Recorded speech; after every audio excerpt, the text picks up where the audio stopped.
kun dubbii jaalalaati. Dubbii jaalalaa keessatti har'a qabattee kan isiniif dhufe xalayaa banaa jaalalleen durbaa jaalallee dhiiratiif barreessiteedha.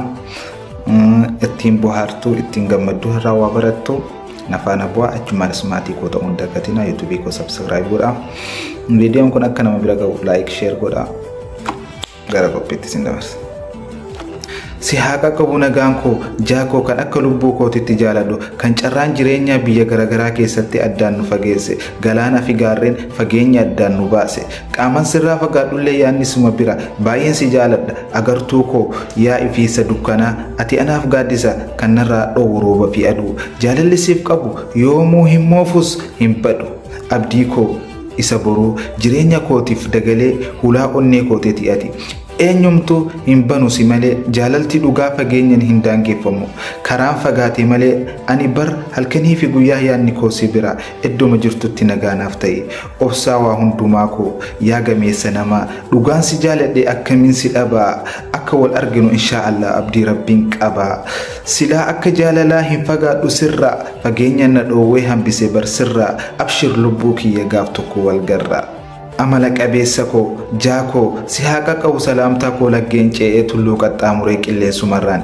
iddoo ati jirtutti nagaanaaf jiraadhu rabbiin si waliin haa jiraatu hamtuun sin argin gaariin sin darbin urjii koo daawwitii koo agartuu koo kaniin keessatti of ilaalu mee maalumaan si faarsa jechoota dhabe kaniin si madaalu beekaa koo rabbiin ija keeriitiin wal nu haa agarsiisu.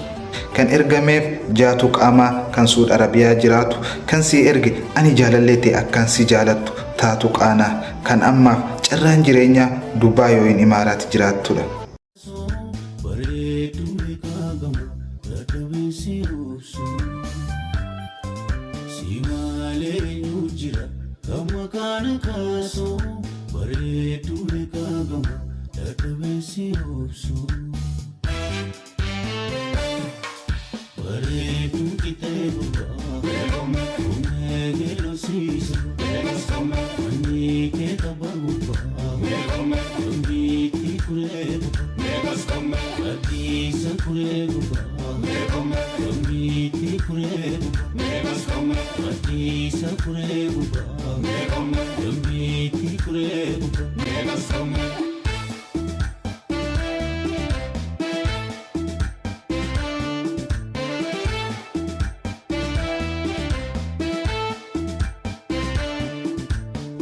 Sibita, si fudeni nangolita.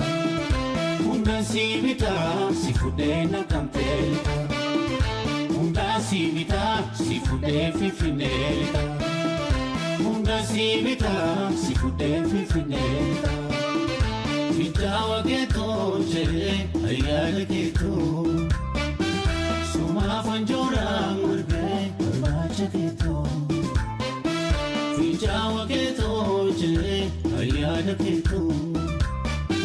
Suma fanjora murge, arbacha geto. Osonjoro robe, esa tangora silbe. Osonjoro robe, esa tangora silbe. Osonjoro robe, esa tangora silbe. Osonjoro robe, esa tangora